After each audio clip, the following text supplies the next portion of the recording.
Hello, hello. Actually, just realised I was going to try sideways today to see if it's any better. Let's give that a go. Why not? Hello, Abdullah. Hello, Ivan. Excited for the stream, brother. How you doing? I'm doing quite well. Quite well. Gonna have to stay up late tonight for the game, so we'll see how we are in a few hours' time. But currently, not too bad. Everybody else, chuck in the chat. Let me know you're here. Let me know that everything's working, and then we'll get going with the stream. Today's stream, you can probably see Osimhen lurking up here. We'll do the Club America preview. Then we will take a little look at we'll have a speak about Osimhen, the links. Hello, Abdullah. But yeah, we'll preview the game, speak about a few things, answer some questions. Do I think we're going to perform well tonight? I think we're going to perform better tonight. Well, let's see, but better. And I'll be watching a few things in particular. Before we actually get started, some transfer news talk. We can talk about some transfer news if you guys post in the news that you want to talk about. Again, I've not got much news to share of my own, but if you want to talk about certain players, certain things about it, then we obviously can. I was going to say one more thing before we started. Yes, let me check how many likes have we got on the stream already, because I'm going to quickly ask for that. Because tomorrow we're on 10 likes already, smashing it. So because tomorrow I'm going to try to get the Club America Things We Learned video out on the day. So obviously tonight, half to my time UK, it'll be 12:30 the game. During that game, I'll analyze it live, not live on stream, but using what I use to analyze games. Do that, put it into note form, and get it ready for a video tomorrow, rather than taking a few days, because the one that I uploaded the other day hasn't done as well views wise, probably because it took a few days to get it out, which obviously isn't ideal. So I'll try to get one out ahead of time. Ben Farrington, why does the games always start late? I mean, it's because it's in America. I mean, obviously I'm in the UK, so for me it's late. But if you're in America, time zone perfect for you guys, obviously. Why don't you do a watch along?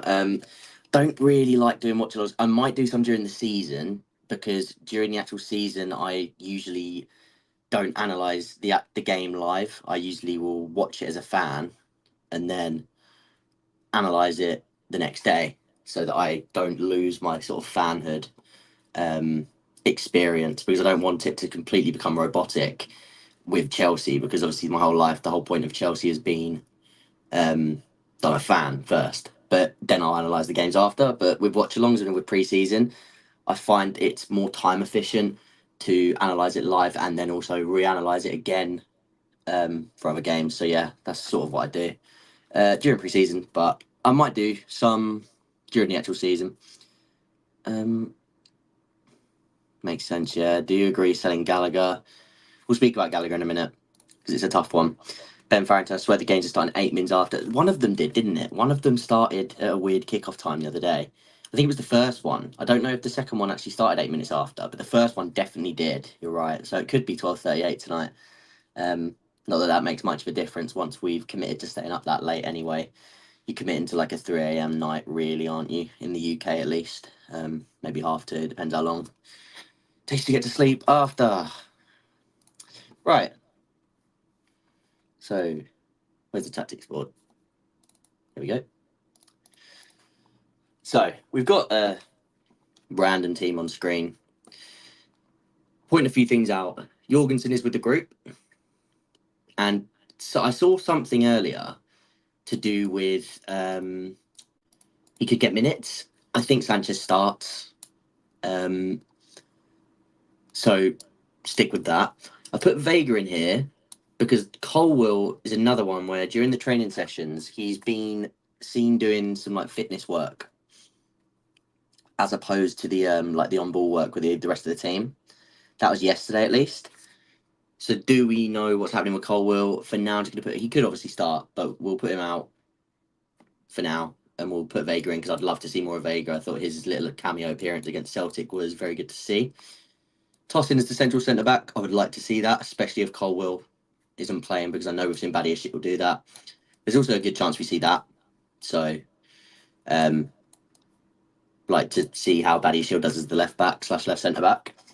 I personally don't think he should, and yeah, you said you don't think Colwill plays. Neither do I, just because of what we've seen the last few days. So let's say that's the back three.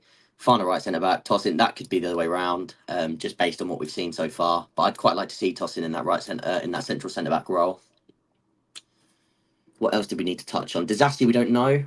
Again, he wasn't really in any of the pictured like groups training yesterday. So again, we could get a few surprises tonight. Because another one that wasn't with them was Casado, supposedly.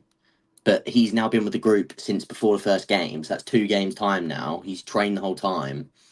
Now would probably be at least a point where he could get half an hour.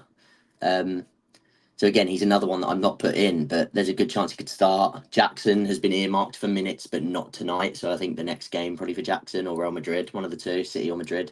I've got Palmer here, but he's not with the group. That was just something I was doing earlier. I'll get rid of him just so we don't get confused.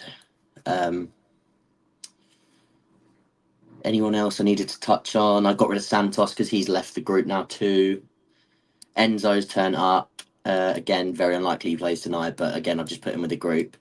And Osimhen, he is of course not with the group, but we're leaving him up here because we'll talk about him later.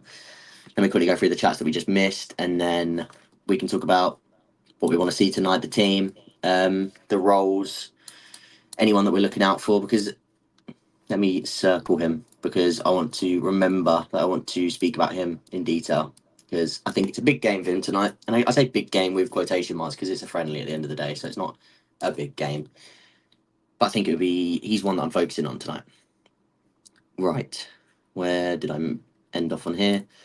Ryan saying it's an American thing with the times, with the 8 minutes after kickoff.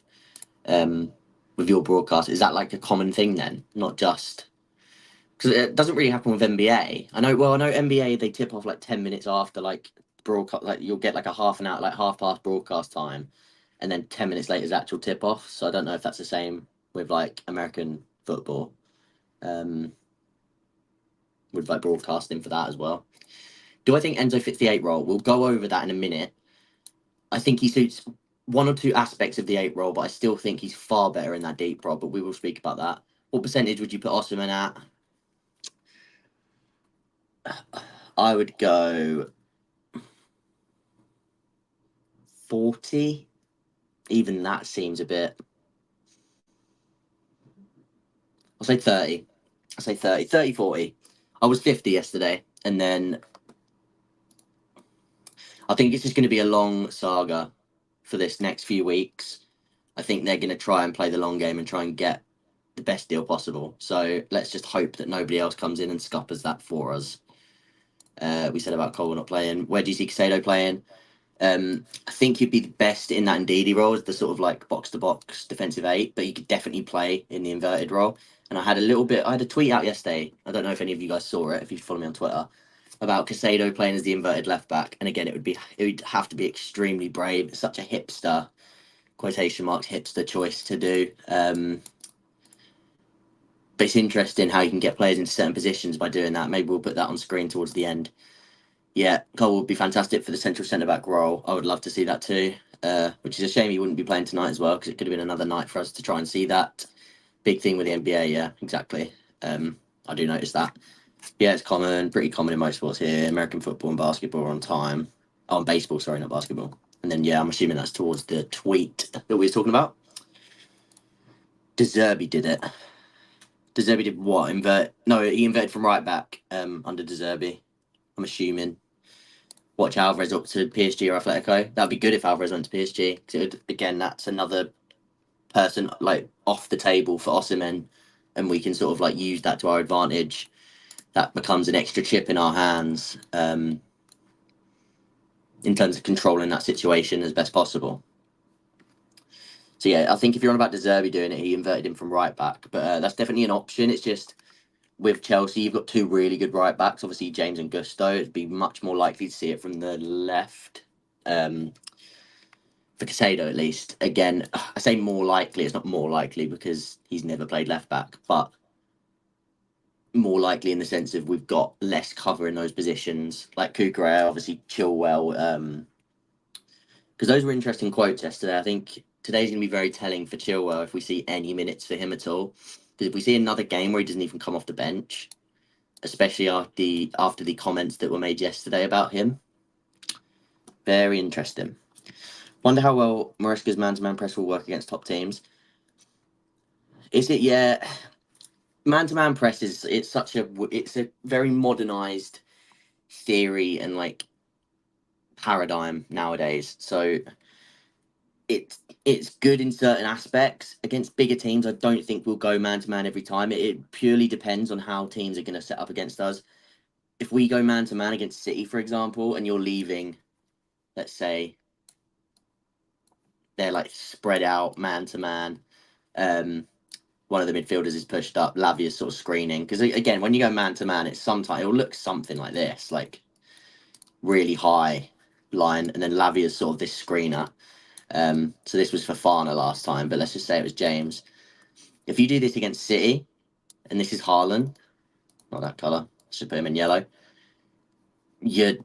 That's just not a clever idea. Like just to give Haaland that 1v1, you need to change your coverage against Haaland. So it all depends on who you're playing, the tactics, like the idea, what you want from that game. I do think against a lot of smaller teams, it will allow us to control the game better, regain possession. And it did work at times against Celtic. It's just the timing's off to the point that when it doesn't work, they are literally in. And the fitness isn't there either. So there's two sides to it. Will Osimhen be a good signing? I think so. I wanted him the whole time. We'll do a little segment about Osimhen in a bit, but I really wanted him. He was my like number one for this window. So if we get him, very happy. Chilwell's gone. He won't want to sit if healthy. The problem is the bid has to come in for him. I think like they've sort of said that they're willing to move him, but someone has to come in first. Man U was supposedly interested, but gone quiet. He's on high wages, so it's not as easy as that. But yeah, I agree. I think he's very expendable. Let's talk about Mudryk. I think tonight is going to be a big game for Mudryk. We saw a tweet or a quote from Kieran Gill saying that Mudryk was receiving high levels of instruction from Maresca in the training session last night. If we see that same wing pairing again, which is what I'd like to see from the start, I'd like to see Madueke and Mudryk as the wing pairing. I'm very intrigued to see how much more direct Mudryk is when he gets into these positions 1v1 with the fullback, because I think he wasn't as direct and confident as he should have been last time, which was a shame because I really want to see him get at that fullback and be. And even if it doesn't come off, I will be happy if he just gets the ball and he's continuously looking to do things, because the whole point of playing in this system, the eights will sometimes drop into these pockets. The idea is to get these players into these areas of the pitch, right? And you're looking for them to have 10 plus actions at getting at their man and making something happen. And if they make one, if they do one or two things in that game and you score a goal from it, they've done their part of the job. Same as with these number eight's job, they are almost there, like they're in there to receive the ball and progress. Oh, wrong thing. That was meant to be an arrow. They're in here to receive the ball, progress, whether it's for a carry, or whether they can pass through the lines. So again, they wouldn't be doing it at the same time. So say Carney picks up that ball here. Can Carney then split the lines into here? If not, can he recycle? If not, can he drive? There's multiple things that they can do when they receive in that wide pocket. But again, the end goal is to get to either progress quickly through those lines with like quick passes, or to find those 1v1 isolations out wide and then give those wingers the chance to repeat those actions multiple times a game and make something happen.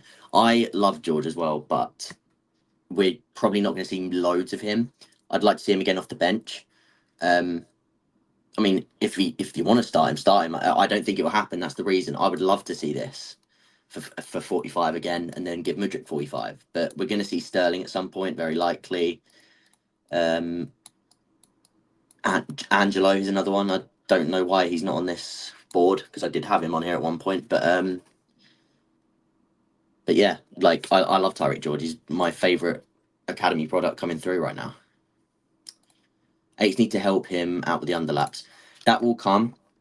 And that's another interesting point, because if we see this tonight, Dewsbury Hall, that could be a brilliant dynamic. It really could. You got the right foot of Mudryk. He did this with Mavididi all last season. If Mudryk gets the ball here and he can go both ways, if he goes that way, you can have the underlap of KDH. If he comes inside, KDH can replace. He can come in. KDH replaces here, take the man away. Mudryk is coming inside on his stronger foot. And this was what Mavididi and Dewsbury Hall made. They was absolutely tearing up the championship with that dynamic last season. And that's something I really want to see, with that left footer, right footer on that side. Like I do really want to see it. So that would be brilliant. Don't suit that right half space. Again, I think long term he's a left half space player, but I think for now, whilst we don't have Casado probably playing, Enzo unlikely to play at least big minutes. Well, probably not at all tonight. Ugachukwu might get 30. Santos has left the group now too. So yeah, Carney's going to play in there. And I don't mind right now, because even if it's not optimal, he's still getting good minutes, and that's what I'm more bothered about right now, him getting very good minutes. Do I think Mudryk has the IQ for positional play?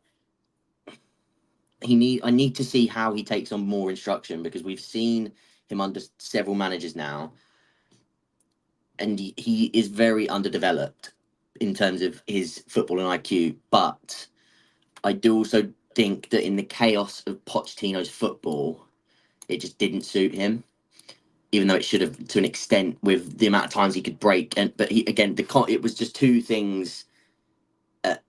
Two things went together at once under Poch. I think there was too much chaos, not enough instruction, at the same time of him having really low confidence. I think if one of them had been different, then you might have seen a little bit of a different version of Mudryk, because he could have survived if he was really confident in that Poch team to continuously, obviously, use that chaos to produce for himself. And he had a few moments, but the confidence just wasn't there. And that leads me on to what Abdullah's just said here. Less freedom is good for Mudryk. And I think, at least for his development phase, whilst he's not so confident and he's not like the complete player, I think right now, less instruction the better. And like I say, all I want to see from Mudryk, don't worry about the rest of the game, especially if Madueke is playing in the right back inverting. Madueke is the more defensive winger. So here, you've got, this is the isolation winger, right? Madueke is the more defensive, so he's the one that has to worry more about getting up and down. He's the one that has to worry about this. You got your half space players dropping into those pockets. You've got all of that. All I want to see Mudryk do for the entire game, stay out on that left, do your bit in terms of offering width. If you don't get the ball, you don't get the ball. But when you do get the ball, even if you're going to lose it, just go with purpose. Just go with purpose. Just continuously attack the box, attack the byline, put balls into the box. Even if no one's getting on him, if you keep getting to the byline, put these balls in. Especially whilst it's pre-season, just drill that into your system. Maresca likes that. It's the same as Madueke. Everybody's had those complaints with Madueke the last few games, right? Even in the first game against Wrexham, he's positive. He wasn't brilliant, but he was positive. And against Celtic, again, a lot of people not happy with his end product. Maresca will love that game from Madueke. I say love again. Love isn't the right word, because it wasn't amazing. But what he did do is he just had goldfish syndrome. He was, every time he got the ball, go. Every time he got the ball, go. And then he was putting in balls into here for Carney. He got a ball into the box at one point, like across here. Cuts inside on his left foot. Again, he has that opportunity to do so.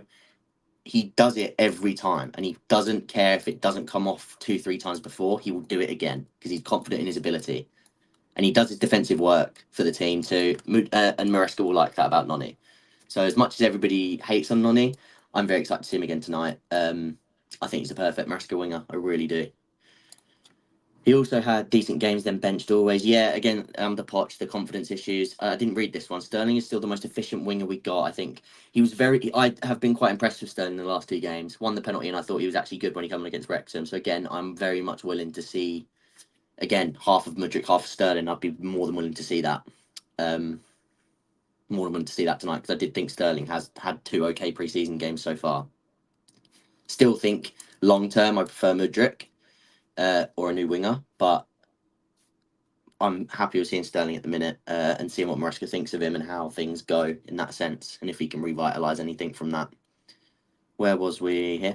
My thing with Mudryk, he's not showing for the ball. He's hiding between the lines. Again, confidence issue for me. But yeah, that's what I mean. That's why if he's going to get that ball 10, 11 times out wide, I just want to see him go. That's fair enough, Blue Cole. I definitely do. Hi, Zach. Connor, what's up, bro? Sorry I'm tuning in late. No worries at all. Main points. Basically, just quickly touched on like the few players that we've got. So Jorgensen's with the group. We might not see him. But then we saw something that he might play. So maybe he gets 20 minutes at the end. Colwill, the like injury thing. So we've got Vega in here. We're not sure about Disassi. We're not sure about obviously Badiashile. Good chance he starts maybe instead of Vega. About Santos and that going back. So this is sort of the squad that we've got. Probably not going to see Well, not going to see Jackson. We know that because he's earmarked for another game. Casado, we don't know much about, so I spoke about that. And then Enzo joining the group. That's all we really spoke about. And then you've joined just in time to talk about Mudryk and Madueke. Yeah, and that's what we haven't spoke about Osimhen yet either. So that's pretty much all we've covered so far. What's the amount of time you're willing to give the midfield defence learning this new system before you'll get frustrated? I don't think it's fair to put a time on it. Like again, everybody's has their own timer of frustration. Like it's one of those things can't be measured. Like I might be frustrated watching one particular game, but then after I've watched it again and I take other things into account, I might calm down or I might not get like that. Context is so important. So I'm not going to put a timer on it. I just need to see signs this season. And again, those whether I see those signs or not, it will just come down to the day. Like, and I'll keep it very honest all season. Things I'm happy with, things I'm not happy with. Again, making tactical threads on Twitter, talking about things like on here. I'll keep it very real. So if you ever have questions and stuff, then absolutely let me know. But because I will just be honest about it. I'm not gonna sugarcoat things. I really trust. I like positional play football. I think it's the most sustainable way to win things long term, and this is the way that we've been built, and that's why I want. This is like the players that we've bought. That's what I like about it. So I'm happy with it in that sense. Anyone feel like Mudryk could have a tentative, inattentive ADHD? His moments of brilliance, but just zones out at times. I don't know much about it in terms of like how it affects you playing football, but it's hard to say. That's why I think this is a big season for Mudryk. We need to see how well he adapts to the Maresca system, and we will then know how well he takes on information from that. Terry just responding to Otuk there. Set pieces have been good, yeah. I want to see a few more of them, which is why a lot of people have posted about it. I haven't put any in my analysis yet because I've sort of just banking those ones up. I have noticed, so I will say that. Would you get Alvarez or Osimhen? Osimhen, absolutely. For what we need, the profile that we need for this system. The thing I'm most keen to see is more dynamic runs from the eights, knowing when to press properly and work out of possession. Out of possession is the thing I'm most watching, and like I want to see if Fafana's still going to be the one to jump out. Because the interesting thing is obviously we saw a lot of this out of possession the other day. So it was what was that? Wrong thing. It was that for the midfield? Fafana was the one jumping out. Lavia was screening, and then you basically had that sort of flat free across the front, across the back. Sorry. So I'm intrigued to see how that works, whether James does it and Fafana stays now. I think they're just sort of toying with it because Fafana is probably the better, like, he's the more physical profile. James is physical, but not in the same way as Fafana in terms of, like, sharpness and ability to sort of win that ball back high up the pitch. So, yeah, it'll be interesting to see. Let's put Vega in and let's leave Badiashile there for now, just because he has played the last 2 games as central centre-back. So maybe we'll see.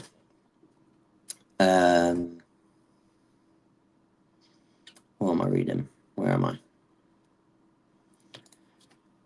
Oh, dang on. Do I think Chelsea finished top 4? I think 5th. But that's that's sort of me just being safe with my guess. Do I think we can finish top 4? Absolutely. Just depends how long things take at the start of the season. But 5th or 4th, I'm between those two. You had the football IQ, but just wasn't properly focusing when the coach gave you instructions. Yeah, like I say, I'm not really sure how it works with and you was 100% a confidence player, which is interesting too, because I think that's very similar to Mudryk in my opinion in terms of being a confidence player.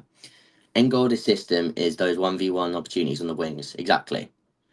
And that's why these players, they need to just become comfortable with, if they're going to get 10 chances a game, even if they fail 7 times, but they are successful 3 times, that's like, just because the problem with being a winger, especially, and Vinicius has become really good at this. And that's why he's one of the best in the world. And it's because, especially the people that don't watch him week in, week out, you don't see his fails. You just see his amazing, like, bits of brilliance. What you'd realise more with Vinny is his percentages. The best thing about him is he's got that goldfish brain. He will mess up. He will, like, it's impossible. He's not going to be a 100% player. Nobody is. But he'll mess up, and then he'll pull something out of a hat, and it's the winning goal of a game. And then that's where he gets the plaudits. That's where the confidence comes from. That's what needs to happen with these two wingers. They've got the quality, but they just have to realise that it's not be all and end all if they fail one action. Because that's the thing with Mudryk. The first action he fails usually compounds. So the first action he fails, the second one will be poor. Then the third one will be poor. And more so for Mudryk than Madueke. I think, like I say, I think those actions, things grow. If his first few actions are poor, it takes longer. And I really want to see him sort of burst out of that bubble. And I think that comes from the fans too, though. I think, and I'm not saying I don't think that they are giving him, because I think there's actually quite a lot of fans that like love Mudryk and give him that support. But I think the more fans get behind someone like Mudryk and sort of give him that confidence to just be like, look, if you do lose the ball, everybody's not just going to flail their arms at you, and you're not going to feel like the villain. I think the longer and the better that goes, I think the better version of Mudryk you get. I completely lost where we are in this chat, by the way. Will the team have practiced enough of out of possession for when we play City on Thursday? Yeah. And again, we might not see it all in these games, but yeah, they would have practiced enough. Which do you see as more likely, Osimhen or Amorodian?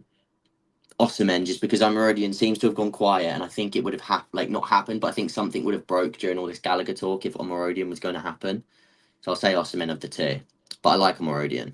But Osimhen, I of course prefer Osimhen. Absolutely.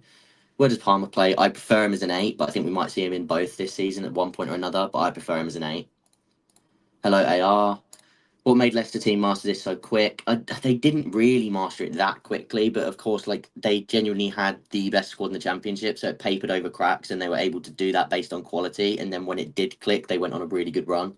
And then again, towards the end of the season, they had a poor run, but again, that was more to do with individual quality rather than the system lacking. So it's really hard to use them as an example in terms of how long it will take to master the system. Your issues, the 8s and wings are too high when we lose the ball. Inverted fullback is lost between staying in midfield or going back into. And again, I think that's usually why it's quite good when one of these do drop back into this pocket, because then you do basically end up with almost a back shift, like a makeshift back 4, and then the 2 pivot. Again, it's a very wide back 4, so you could even just call it a 3-3. I've been calling it like a 3-3-4, because you'll sort of see something like this when they drop into that pocket there. And then you do still have 6 players off the ball. But again, it's when you're playing at this level of football, 5 players in rest defence is more than enough.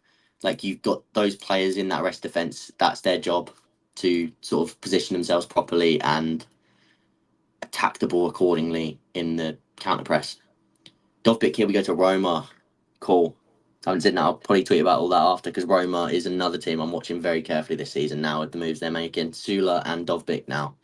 2 amazing signings. I'm very excited to see Enzo in this system too. I think he's going to be absolutely amazing. Vinny's a huge volume guy. Exactly. Absolutely. Enzo's a player you want to get as many touches yet, and that's why I think he's better in that 6, because I think he's the volume touch guy. Bresca won't be able to copy paste his tactics, and that's okay. I personally think Gusto and Reece perfectly fit that role. I think Gusto fits it unbelievably well.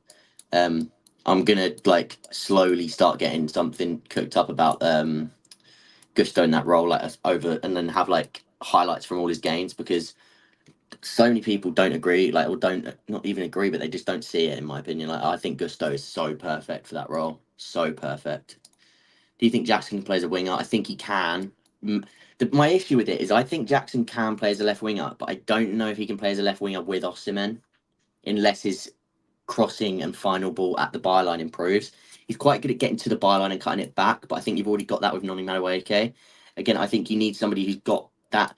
And again, I guess it kind of changes if you have KDH here, because he can then, like I say, if that was Jackson coming inside, you can have him who can then get onto his left foot to release that ball in. So it sort of changes the dynamic slightly there. But I'm not sure. I'm not sure. You want to see Gusto from left back? Again, I'd like to see it. I'd like to see it. Who'll be the full guy if Osimhen comes? So hard to say. So hard to say. Jackson probably, and Kunku might not play in his like preferred positions. He might have to be sort of shoehorned in a few different areas. I think a lot of people. Palmer 8, Madueke right wing is already a duo that showed chemistry. That's what I want to see as well. That's what I want to see. I think that them two, like you say, with the KDH Mavadidi, I said that on Twitter as well. I massively agree with that. Worried about Palace and West Ham. Yeah, West Ham, if they get Duran as well, unbelievable recruitment from them. Palace, they've got Glasner. Depends what they do with their attacking line though, because Ismail Assar, like I don't mind it, but I just don't. It's not going to create. It's not going to have that same creativity as the Palace front line did last year. And there's also still chances of losing Eze and Mateta. So we'll see what happens with Palace. But I really love their managed amazing. Glasner's unreal. So we'll see. And they've got Raksaki as a right winger coming through the academy, who I really like. So if anything, I'd play him over Sarr, but that's not going to happen now that they've bought Sarr. People using the inverted fullback as a scapegoat for what is deemed to be poor team performances, dynamic. Yeah, I agree. I think as well. I think people are just using, because it's something different, something that we haven't done as often. Even though we did it towards the end of last season, and everybody like loved that. Because we're like using the term so much now. I think people are just sort of scared of it in a way. I know it sounds silly, but I think that people are just sort of worried about the term. I'm going to quickly grab a water, so I'm going to give it 2 minutes. Turn my webcam off. I'll be 2 minutes back. Okay.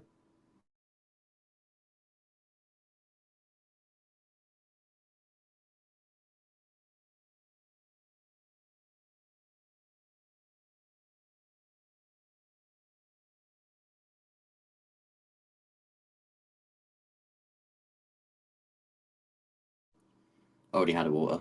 It's just over here on my desk, my other desk. So we're all good. Going forward, we already look like we create more options, faster play switches. Again, we looked better going forwards the other day. We just looked worse in possession, out of possession. So we'll see. Very true, Zach. You agree with what Zach said.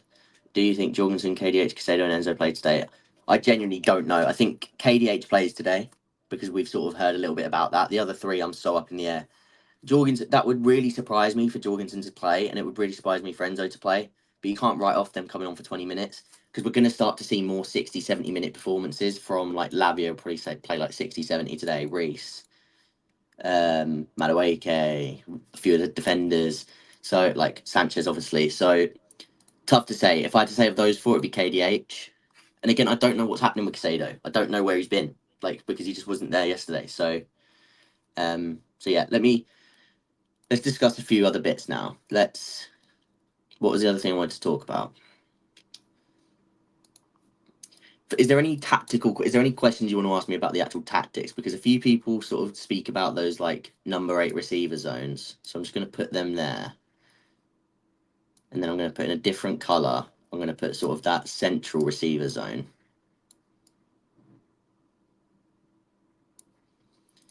Then a different color. Sort of call this the sort of isolation 1v1 zone. Then again, you sort of just know but we'll put it in lines anyway. Sort of know that that's the shape there. Need to talk about Osimhen. We'll get onto that as well. I'll put him in. I'll just pop him into the system in a minute. We'll talk about him in a sec. Isn't tactics, but the way his comments are. Yeah, I agree. And that's the thing. If you want to, like, it doesn't just have to be about tactics. So if you ever just want to type your thoughts about Chelsea in general, I will just always give my opinion. Obviously, tactics and like player analysis and coaching and like those sort of aspects is where like my background is. But I'm a fan as well, and like I'm a writer in this industry now, so I have to do a lot of work that isn't to do with tactics as well. So I'm more than happy to always talk about everything, anything and everything. RJ Mallow inverting imbalances the defence. Cole left-footed in the middle don't work, but he hasn't been in the middle. And a regular back forward, no, I personally prefer inverting. I know that some people, again, I just think it's more so to do with because it's different. I think it's going to take time. I think Jorgensen will take the number one spot quite quickly. Actually, can you explain what you mean by the term axes? Yeah, okay. Yeah, good point, because I do use that a bit. So essentially, when I say axes, I'm literally just referring to when these two players line up. Let's put it in pink. The left, so again, I say line up, but it's sort of, this is the axes. That pink line is the axes between left centre back, left wing. And that is where this player will sort of drop into.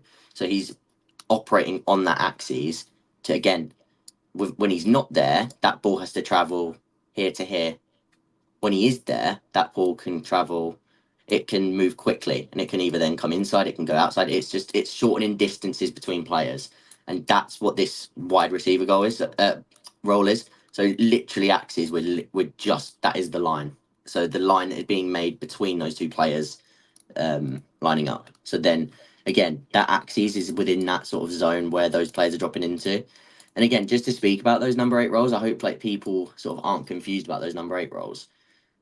Because here's another thing: the 8s need to stay higher. Pinning the defense helps us loads, right? Pinning the defense. Let's say they've got a back 4. That's the job of these guys. So these are the high and wide players. These guys then can't push out because, again, they either all step up or they have to stay, because otherwise you've just got these gaps where players can make runs in behind. Offside trap, it's not going to work, right? Like that. So that's where your pinning is coming from. Again, this player being able to go back and forth, like if a centre back follows, he can turn and spin in behind. If they don't follow, he's extra man in the build up. If he can stretch it, then these players again they have to back off. So the pinning players are the front 3, which is why then it has to be one at a time. And if you watch the players tonight, you'll very rarely see them form like this. If KDH, for example, is going to come over to this, again, between this axis, receives the ball, he's the wide receiver, he's received that ball, Carney will be in here.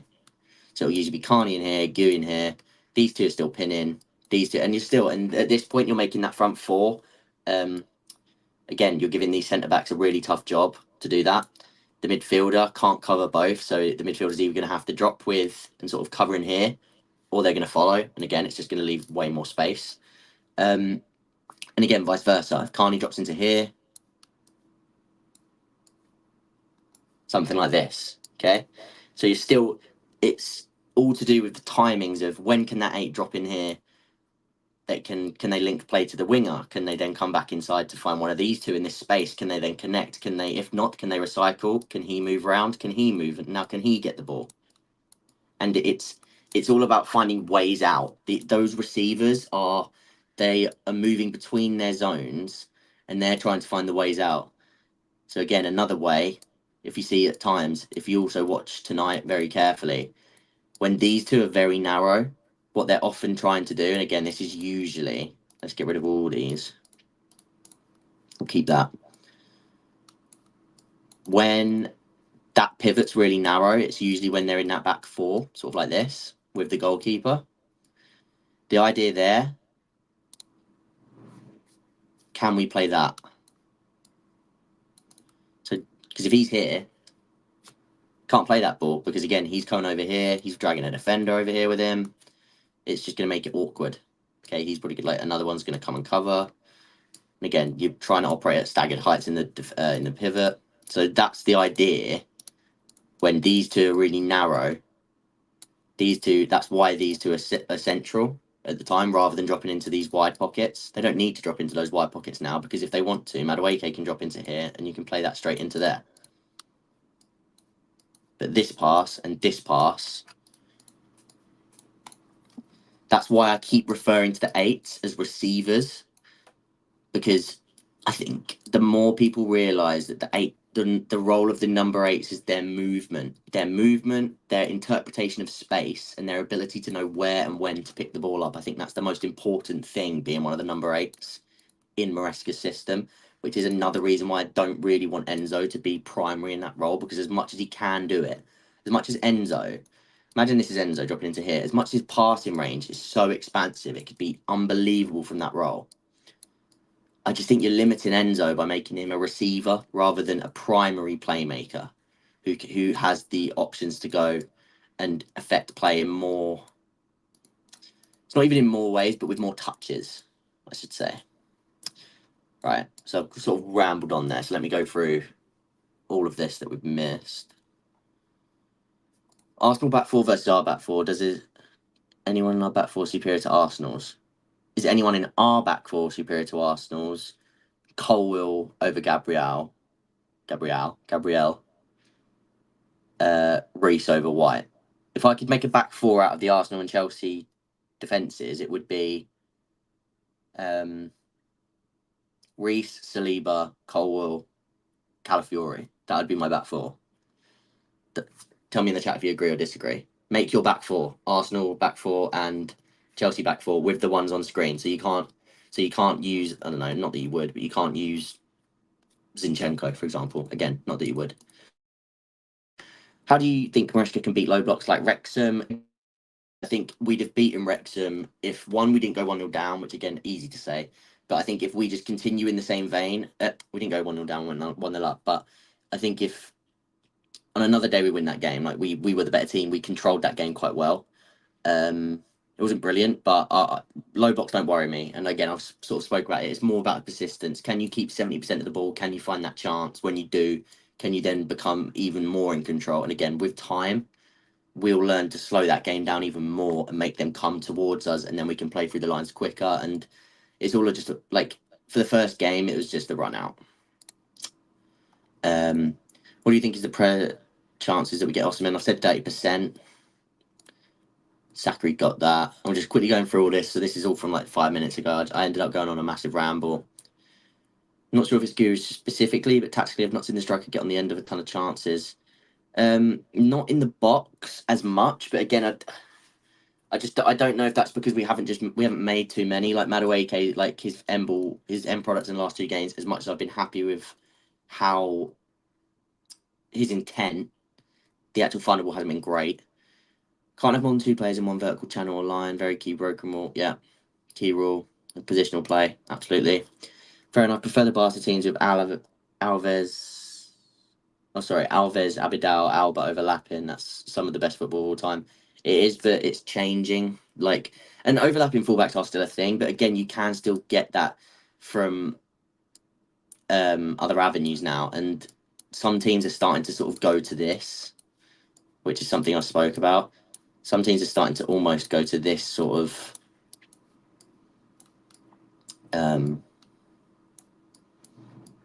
almost like that, right? Where it's sort of like a 2-4, something like this, really. But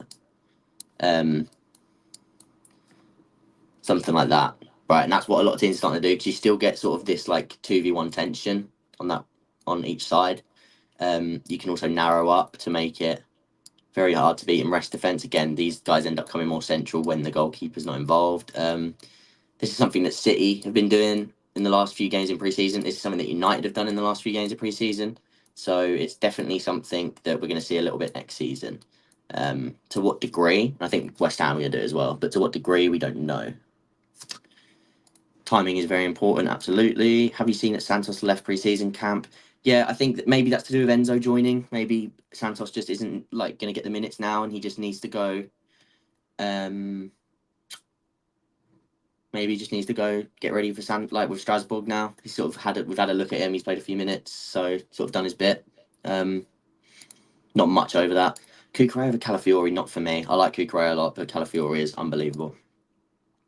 Do you think we will use this system for all the games we play in pre-season? Yes. The system, yes. The personnel in each position, no. Need to see more from Lavia before I prop him up.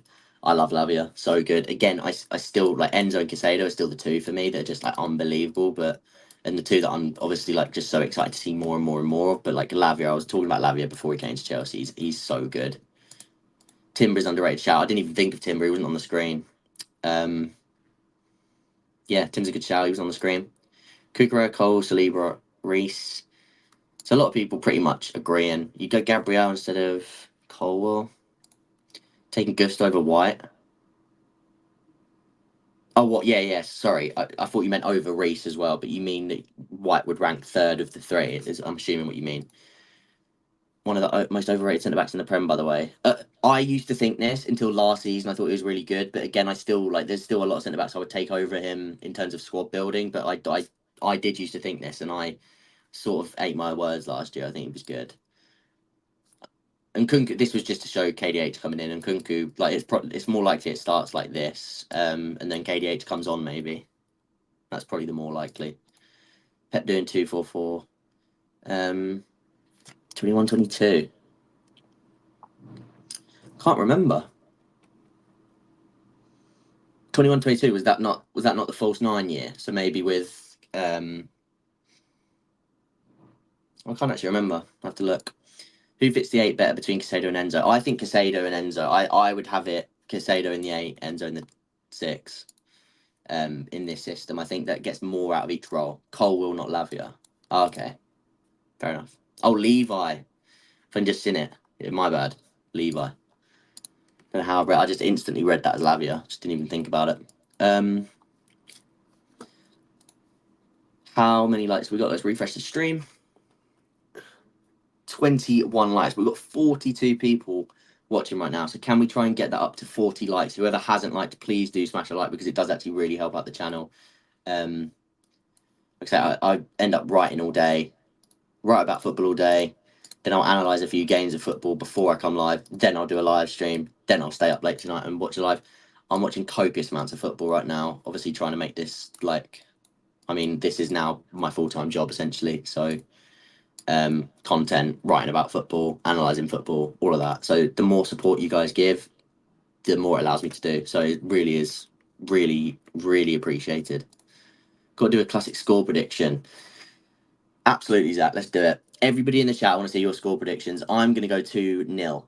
I'm going to say that we keep a clean sheet tonight. Very, very optimistic. But after Colwell's quotes about improving out of possession, I'm going to say 2-0. Zachary has said 2-1 or 2-2. Let me see the rest of your score predictions in the chat down below. And we'll end the stream by talking about Osimhen. But I'm not going to start talking about Osimhen until I've seen your predictions. So go ahead. To talk about Osimhen, let's put in what we think would be. Whilst you do that, I'm going to put in what would probably be like the starting team. Let's just go. We're going to go my starting team because I know Badiashil's been playing, but we're gonna go like that.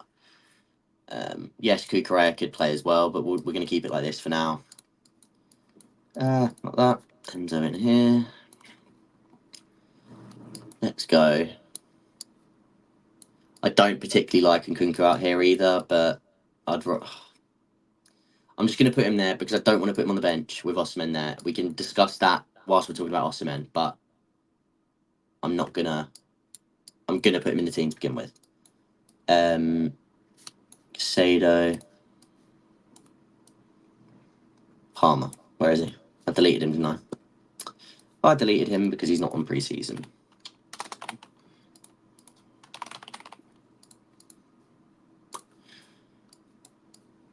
There. This is how I'd like to go into the season anyway. Again, Nkunku aside positionally. Right, let's quickly go through the chat in terms of score predictions. Then we'll talk about Osimhen. It's got a 2-1. We've got a 3-1. Do I write for the Athletic or another outlet? I don't write for the Athletic. I work for a few different ones. So I write with Pius's one sometimes, yeah. Then I'll do. So I'm currently working with Football Fancast. So right for them.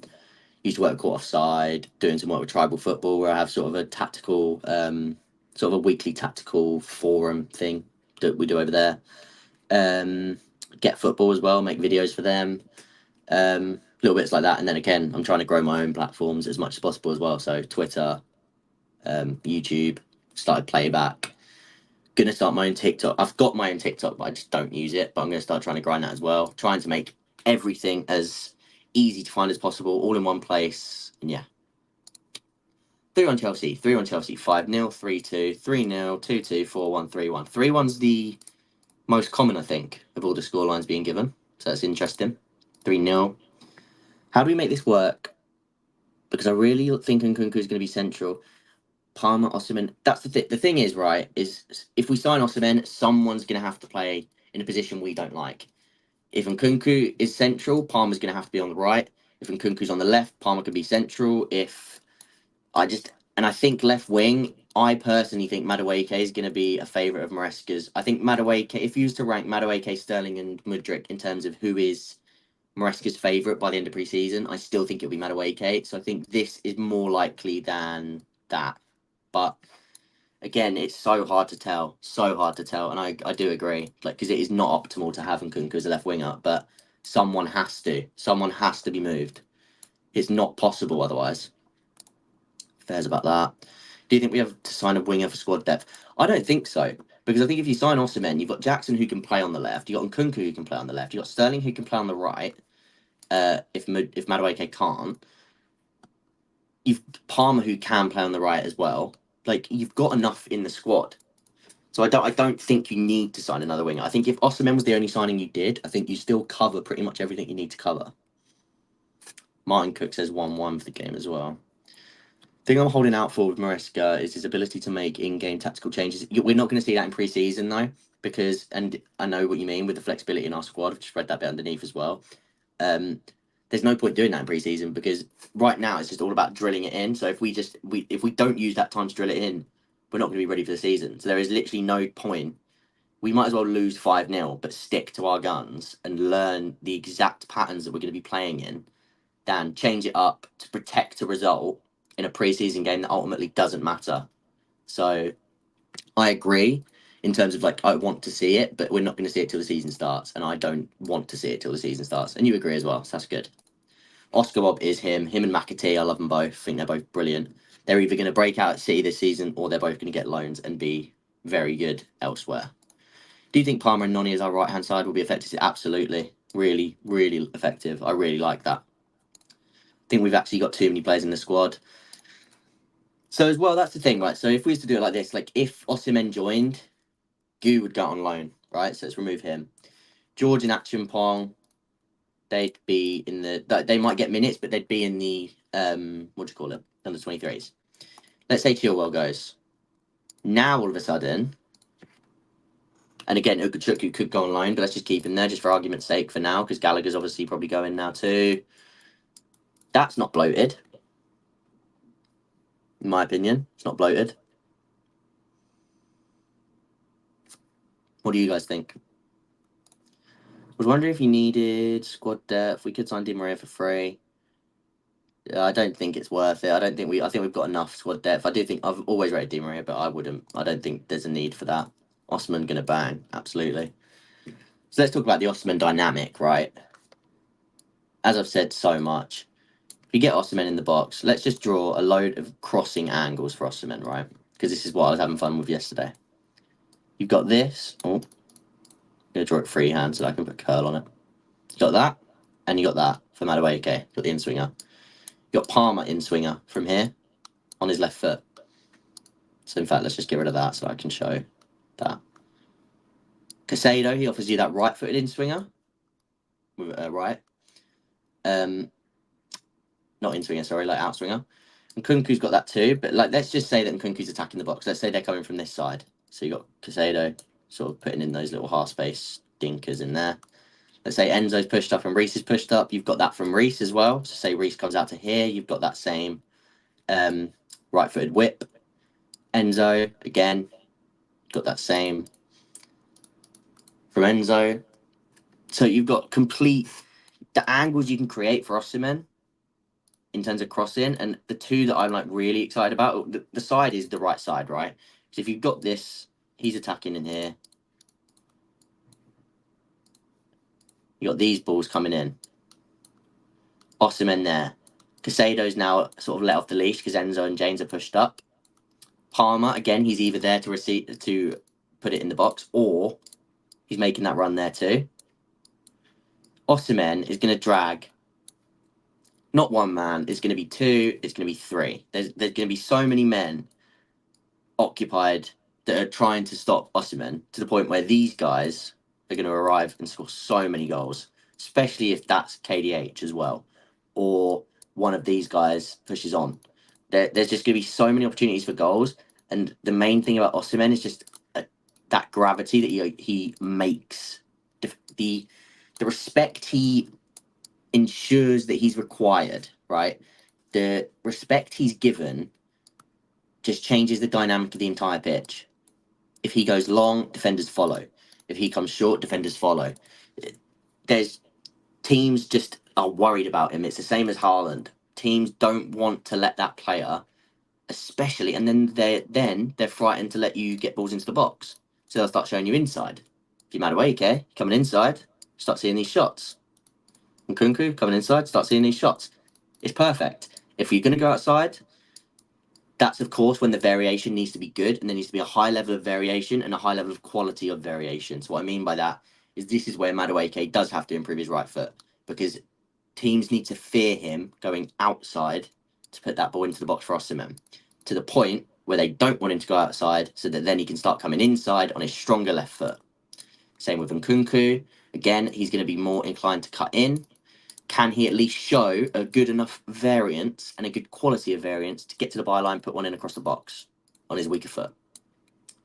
Again, all things that teams will want you to not do if you have Osimhen in the box compared to a Jackson. Okay, and I love Jackson for so many reasons, but what he isn't is a bot and a ridiculous box presence who is lethal in the box and is going to just acquire so much attention. That's not what Jackson is.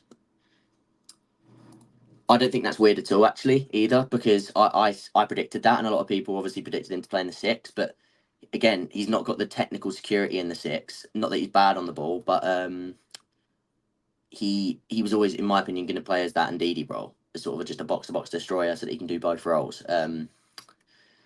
He's not really got that sort of like high volume touch game about him.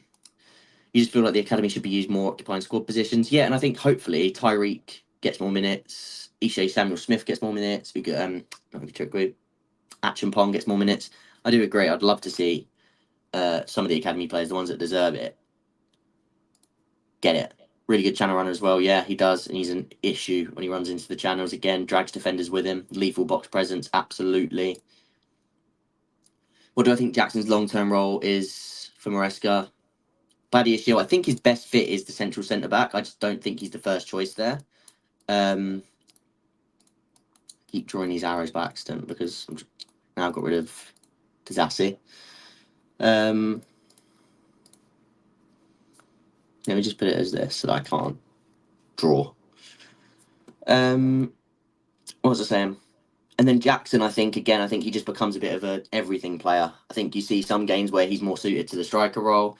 Osimhen, if he still has like that sort of those injury issues, again, Jackson still gets a lot of minutes up front, gets some minutes off the left, gets some minutes off the bench. I think he'll still get plenty of minutes, so I'm not too worried about him long term, especially. Do you think Madueke is good at manipulating and creating other space with dribbling? For me, it seems like he is more concerned with one-on-ones, but hasn't shown that side of the game. Do you mean creating space for others with his dribbling? So in terms of how do you mean? So because obviously, like you say, like 1v1s and being direct in his 1v1s, that's one of his best assets. But do you mean sort of like being able to drag like players with him off the ball with his runs in behind or his runs away sort of thing? Because you've said with dribbling, so plenty of reservations over Osimhen, but 60 mil, yeah. Like I said, I've wanted him the whole time, so I'm like so for it. But I understand some people have their reservations, but the price is unbelievable. Third James to overlap Palmer. Again, I just think that let's even say that these players aren't the half space players. Let's say that these three are all attacking the box. And let's say Nkunku's attacking the box. All of a sudden,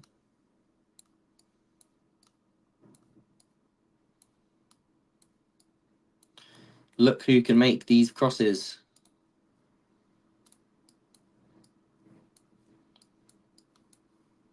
Perfect. Perfect role for Reece. Putting in those balls. For Osimhen, like Aspilicueta to Morata, perfect. Absolutely perfect.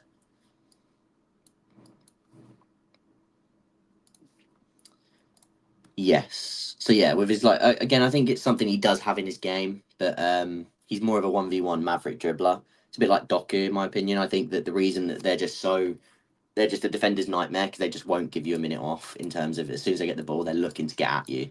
They're looking to how can they make things happen? How can they be a nuisance for you? So that's what I like about those sort of wingers, a bit like Madueke. So yeah, like I say, like I just think that there's so many good things about this, and I think with Osimhen joining, I think it just gives the dynamics to other players. It just takes them up another level as well as what he brings to himself.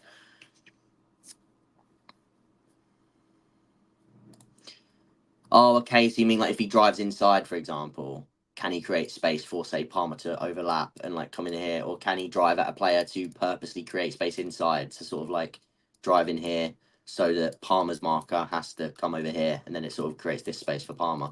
And again, I think we started to see that towards the end of the season. I think that's more to do with relationships than it is to do with like the actual quality of whether he can do it or not. People just don't see it, man. Once the system clicks, it'll be the best fit we've had at the Bridge in years, absolutely. And again, it's the most sustainable. So it will last longer. Once it clicks, it will last longer, and it is the most. It's how you win titles. It like I always said it last season. I said it under Poch. That sort of chaos football, you can win a trophy from it because it's shorter term, and you're trying to win. It's each game one by one, in that sense. Over a whole season, you're not going to win titles just like playing like that. Especially nowadays, you're just not. So that's why I'm excited about this, and the team is perfectly built for it.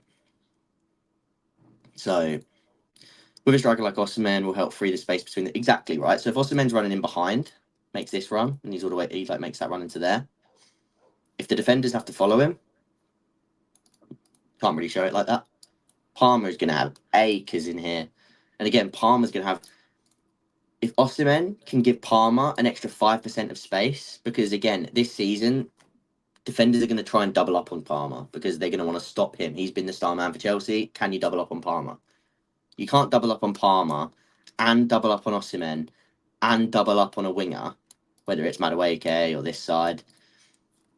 You end up with too many free men. So at one point or another, the more men that require this double teaming, teams aren't going to be able to deal with us. And then again, you start to keep the ball, you start to recycle the ball, you start to have 70% possession, you start to get these players into the positions 10, 12 times a game. Things just start to click, and then confidence clicks, and then everything will look better. I know it's so much easier said than done, but I think people just really have to be patient with this because it really is the most sustainable way to do things, especially with the squad that we've built. With the overlap, Reece is not in position for transition. There's a better angle options for crossing deep. Oh, crossing from deep. See, yeah, so this is the issue, right? So if we was to do it the way that obviously a lot of people want to do it, so it'd be Palmer, so obviously be Reece, Palmer, you sort of have these two. Oh my, what is happening? You'd have these two there, which would allow Nkunku to be there, and then you'd start like, let's say Sterling. So the problem with this is these players are still expected to pin players in. So you're going to have Reece in possession, pinning defenders right up here. So if that ball does turn over, then you're essentially playing Casado as the right back and then everybody complaining about Enzo being alone in the pivot or Lavia being alone in the pivot. If Reece is all the way up here and Casado has to drop like this, he's going to be on an island. So the rotation issues just don't sit right. And then also, let's go back into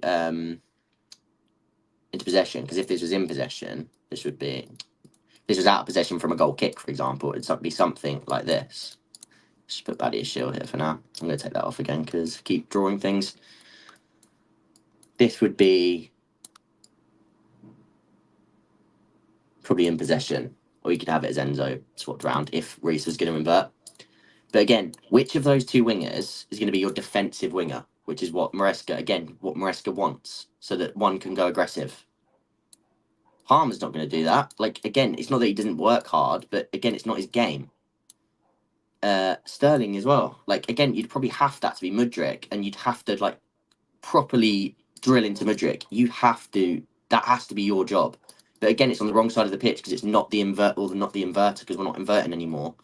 To make the 5 out of possession. So it's really hard. Like, as I do see that people want to see this and understand it, because especially with like Osimhen, I understand you want this to be Reece putting that ball in the box, especially on the overlap, and the dynamic between these two could obviously be absolutely devastating. And we didn't really get to see it last season.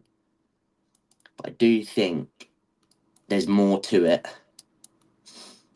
than that. I really do. Yeah. Where was I?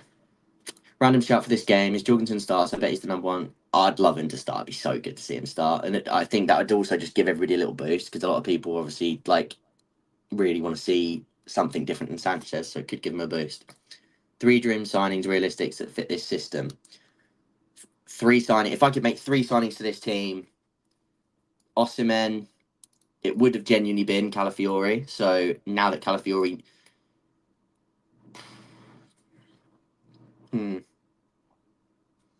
I mean, I would have gone Nico Williams, Osimhen. And again, one of my dream signings for the club, it just wouldn't make sense to do it now, would have been Diamonde. But I wouldn't do that now because I just don't think it's a priority anymore with the toss-in signing.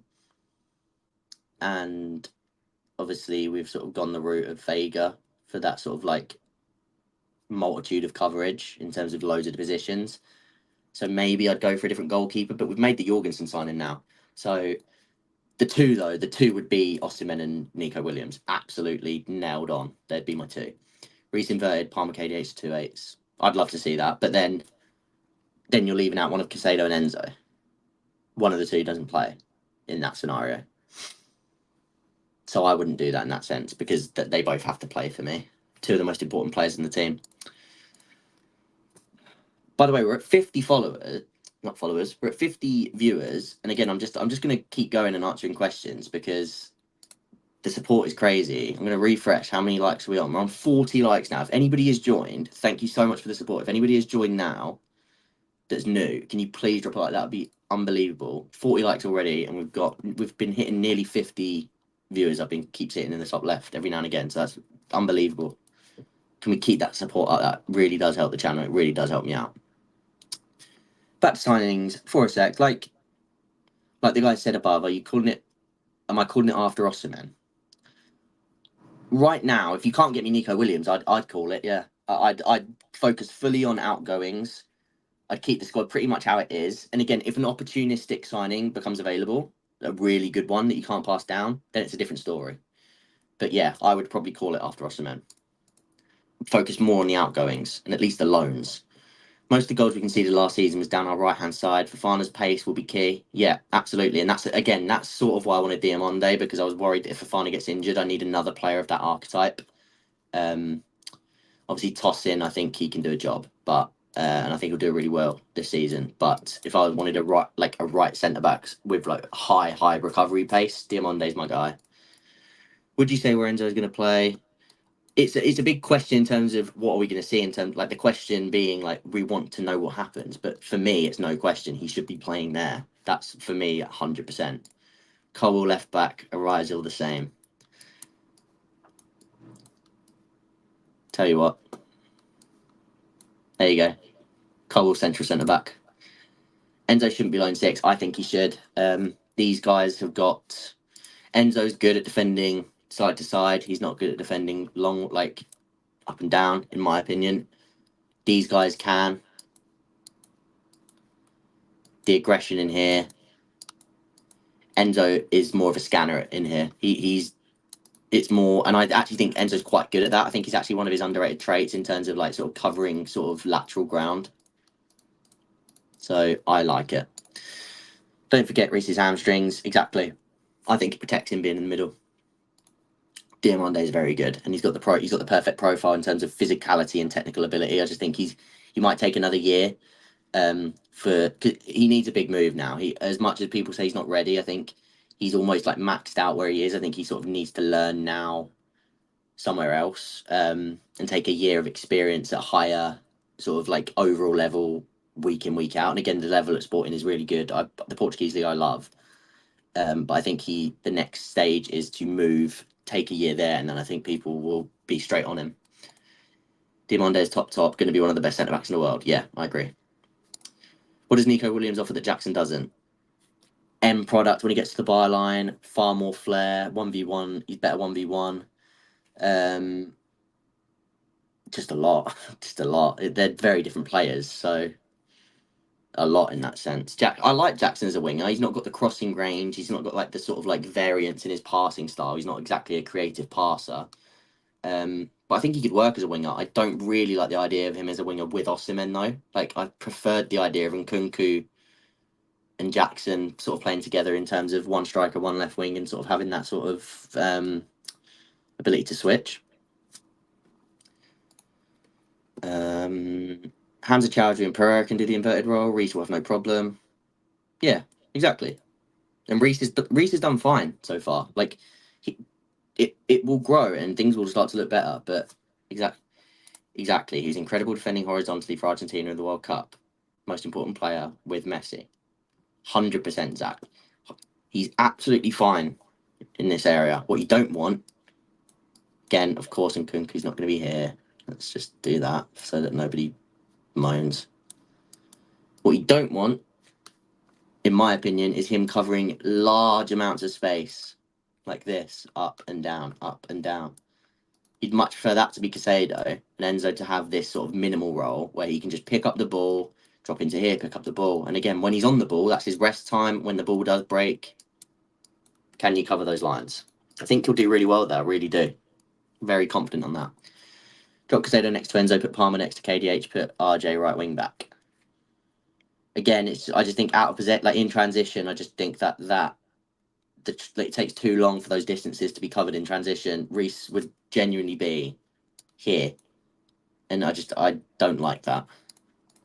Dream lineup is. Are you asking if it would work? As in your dream lineup, would it work? Jorgensen, Reece inverted, Fofana, Diamonde, Levi, Enzo, Casado, and Nkunku, Palmer, Osimhen, Rashford.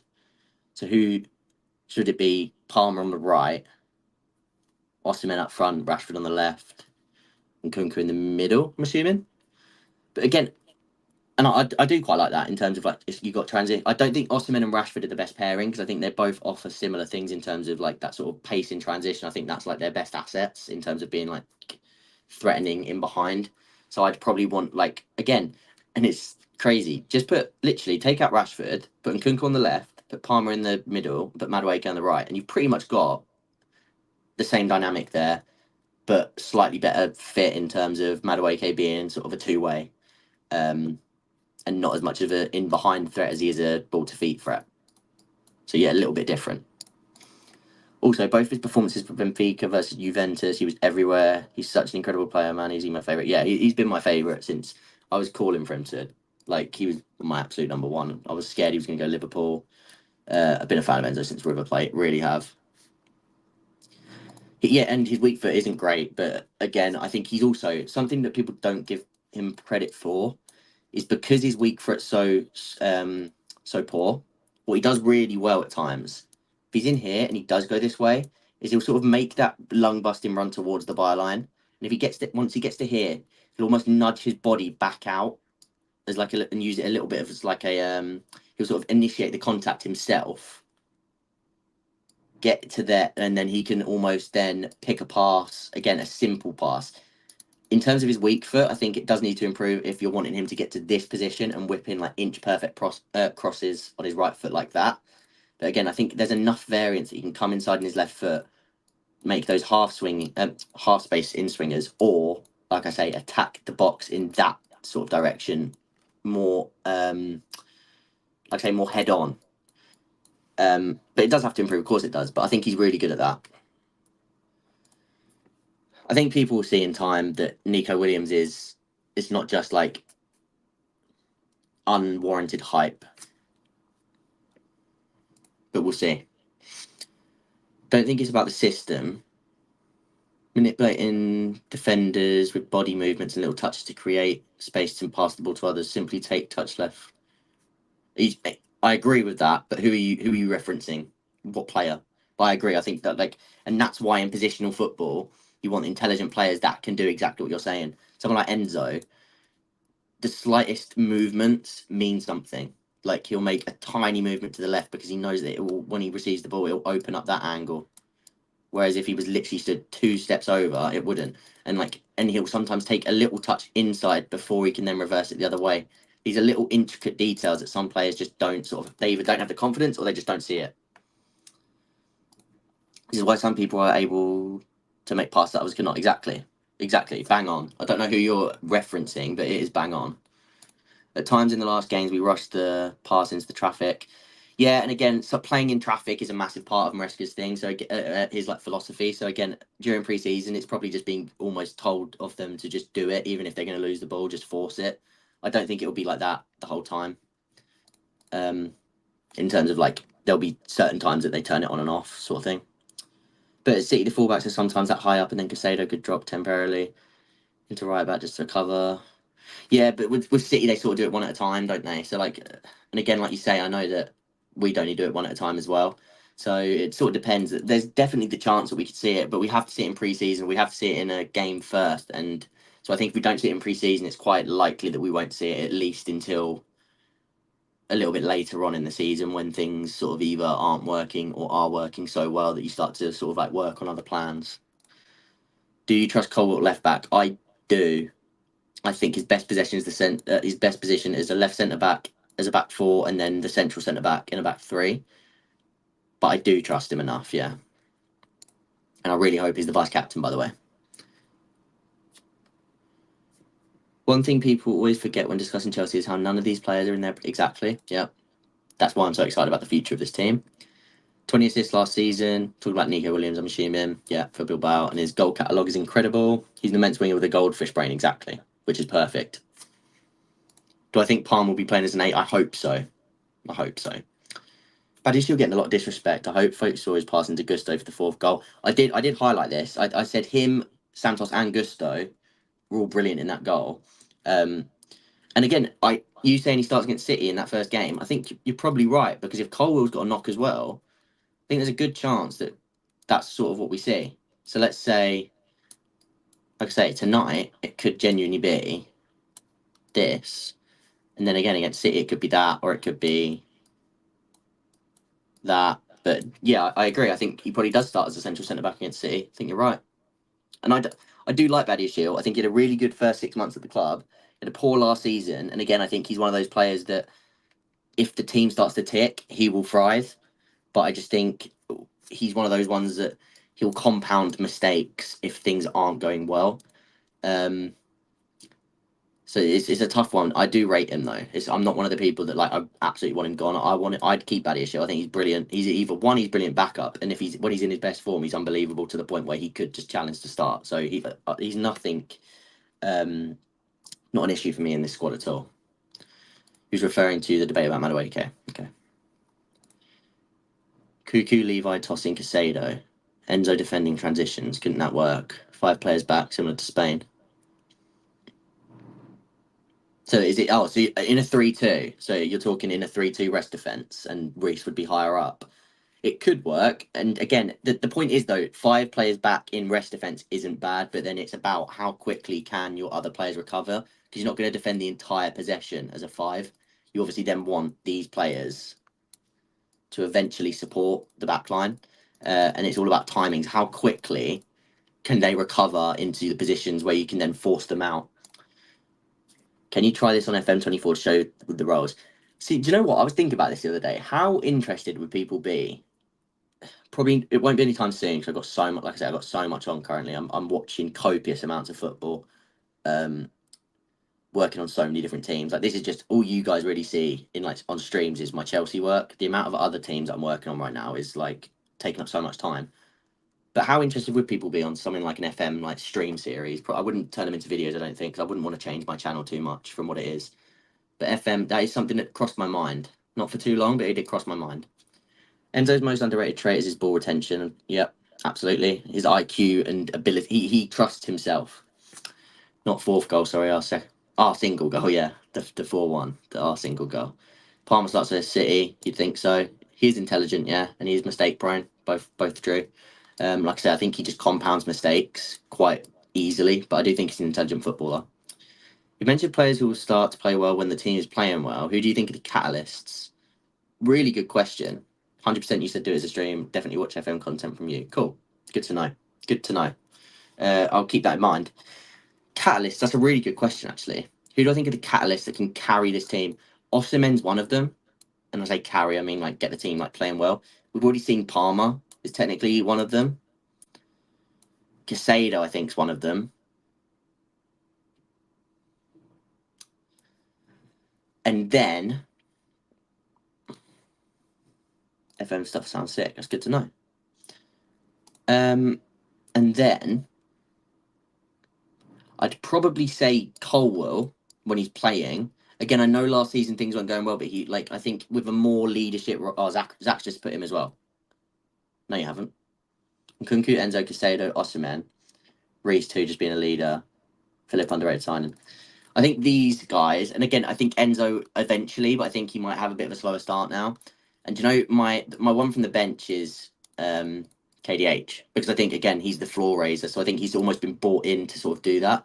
So I think you've got those four as like sort of the sparks in the team in terms of and Nkunku as well. I think Nkunku if he's playing as well, and then these two down here as the other two.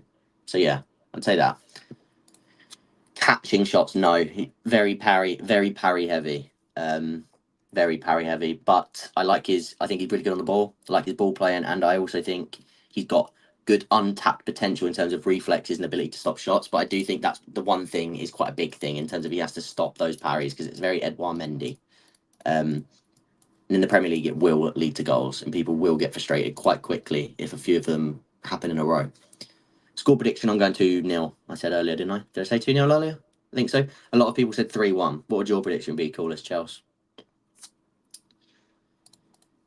Coolest Chelsea.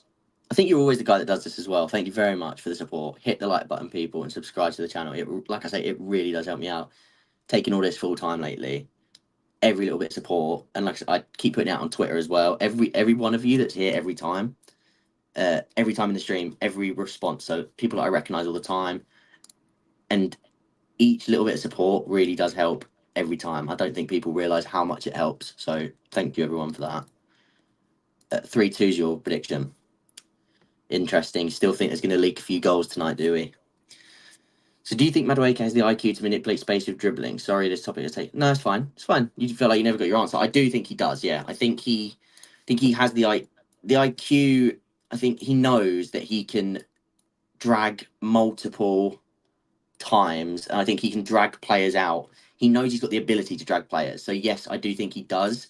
I think maybe to an extent he needs to grow again in a system organically and make those relationships. I think relationships are just as important as his individual IQ. But yeah, to answer your question, I do believe he does. First time here, Martin Cook, and you're enjoying it. Thank you very much, my friend. And Money Mike's saying I got notifications on for the channel. I really do appreciate that. Thank you, Margo. Still not sure of our defence. Do you mean the defence I've got here or defence in general? Or do I think we get Osimhen? I'm about 30% at this point. About 30% at this point. Let me refresh the stream. We're going for an hour and a half. I'm probably going to end it in 5 or so minutes. We're on 53 likes currently. Coolest Chelsea's got a YouTube channel as well. Anybody in the chat, once this finishes, go check out Coolest Chelsea channel. I'll also check it out after the stream, bro. And but yeah, go check him out. show him some love as well, because he is always in here supporting the channel, and like I say, he always puts these like little nice messages in to remind people to drop a like and subscribe. So go drop him a sub and show him some support as well. 53 likes. Can we get it to 60 before we end the stream? 7 more. If there's 7 people in here that haven't done it, can we? Man-to-man press in a mid-block is not really... Let's put this into a back four and we'll talk about it in that sense. But it's not really something that you do. Like, again, you... In a mid-block, you're almost waiting for a trigger. So say that we're playing in this sort of mid-block. And again, Madwake is a bit deeper. One's a bit higher. Maybe look something like this. You would usually wait for the trick, like you'd be in this sort of mid block, bit narrower maybe, and the trigger would be when one of these two jumps out. This is how it was at Leicester anyway. So Osimhen, again, he's sort of doing his bit, sort of trying to trap the ball to one side of the pitch. So let's say he's trapping it this side. So you're trying to lock off this side of the pitch. Again, the arrows are poor, but you get what I'm trying to say. Locking off this side of the pitch. So then when Caicedo jumps, that's almost when you go man-to-man from a mid-block. So they're two separate things. So you're starting in the mid-block and then you're triggering the man-to-man press. So then Caicedo goes, which means Enzo presses up into here to cover his gap. Palmer would be covering this sort of gap again. He's starting to cover off these areas of the pitch. Madueke, he's still covering in here. At this point, Reece is probably going to go man-to-man inside. So he's probably going to come into here. So Palmer might push on. And you're going to form, again, you're going to pretty much form that 3-2 in here. The wide men, and then again you've got the 2 up front. So it's all about once one of them will be the pressing trigger. So in that scenario it was Caicedo, in another scenario it might be Palmer as the right side. But the point is, if you're playing in that mid block, the idea is to stay compact in your mid block shape until the trigger is activated, and then you go. So I hope that sort of answers your question. And again, watch out for that tonight, because you might be able to notice who the trigger is, because I think there's been different ones so far. I'm very sure that when it's... And again, both of these players will usually be the triggers, especially in that Leicester system. I think Caicedo is going to be a massive one if he plays in this role. I think he'll have a massive part to play in that, as will Dewsbury Hall when he plays. So, how about Sterling or Mudryk? I feel like that's really important in this system, considering they often create the breakthrough. Mudryk, not yet. But again, he has the quality to. I think he just needs to learn. Sterling definitely has the IQ for it. Sterling probably more than the other two, just because he's more experienced and he's done it in a top elite side who play this type of football. So Sterling of the 3, they equals it wingers. So yeah, I agree. I'd probably say Sterling of the 3. In general, according to what I've seen since pre-season. Okay. What is the thing you absolutely don't want to see tonight? Yeah, Enzo in the 8, Couture left centre back. Enzo in the 8 would upset me a bit. Upset me is quite a poor, bad word to use, isn't it? Because again, I still think he can do it to an extent. If I had to pick one, if I could veto something, if I could literally say right now, what don't I want to see, it would be Enzo in the 8, purely because I want him in the 6. And that's quite selfish. But yeah, I'd agree with that one. Is there another one?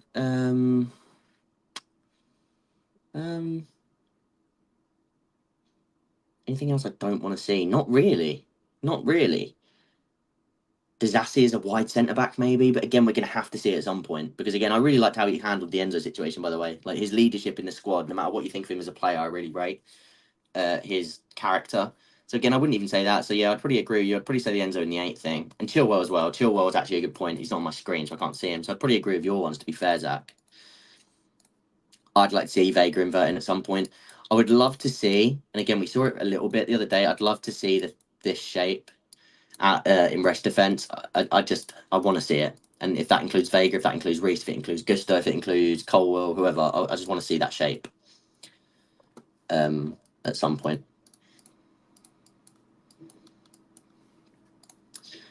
Will this sort of press work in the Prem, or will we get found out? Seen some concern online about the man-to-man press. It purely depends on game to game. Sometimes we might get found out, and again, hopefully that's when it needs to become. That's when we'll figure out how quickly Maresca can change things and how stubborn he is. And again, I've always said that I don't think he's as stubborn as people make out. He's stubborn in his philosophy, but I think he's very willing to like change things and sort of like refer to things as a chessboard, and he will make changes as he sees fit. But we'll learn a lot. We'll learn a lot. That boy roller just put an O. Enzo plays 8 and Deep 6 for me. It depends on the coach. It depends on the instructions, I agree. But in this system, I just think he's a 6. Oh, you're going to say about Osimhen, was you? Osimhen and Jackson partnership. If it was to be, it'd be Jackson off the left, Osimhen up front. I don't think they'll play as a 2. If that's what you meant. So it'd have to be Jackson off the left. We've been going for 1 hour and 40 now. And like I said, I've got some other stuff to do before the game tonight. So I think I'm going to call it there. Let me quickly refresh the stream. Have we hit 60? Was it 60 I asked for? 55 are on. So if there's 5 other people in this chat that haven't haven't liked the video, please do. See if we can get to 60, and then hopefully we end up getting another 40 likes. Hopefully we can hit that 100 like. Also, if you're in this now and you haven't watched my video from yesterday, which was talking about the Celtic game, I would recommend you go watch that. One, it's got some really good like tactical like snippets in it from that game and things that we could see tonight as well. And 2, the video didn't do as well because I uploaded a bit late. So tomorrow, make sure you're back here because I'm going to upload a video tomorrow on what we learned, and I'm going to try and get it out like midday tomorrow. I'm going to stay up tonight after the game to try and get it out and quicker, and hopefully the video will be better because of that.